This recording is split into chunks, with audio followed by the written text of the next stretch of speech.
बढ़ती खबरों में आगे, लैंडस्लाइड के चलते जम्मू श्रीनगर कौमी शाहराह कल से बंद है।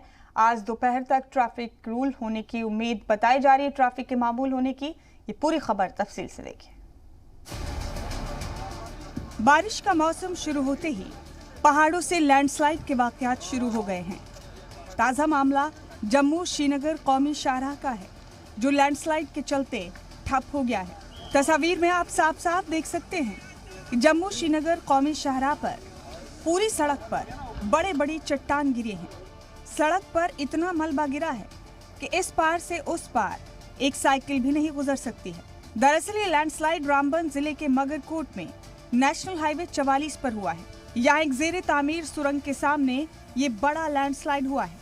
जम्मू से श्रीनगर को जोड़ने वाला ये शाहराह काफी मसरूफ रहता है और लैंडस्लाइड होने के सबब इस पर ट्रैफिक पूरी तरह ठप हो गया है।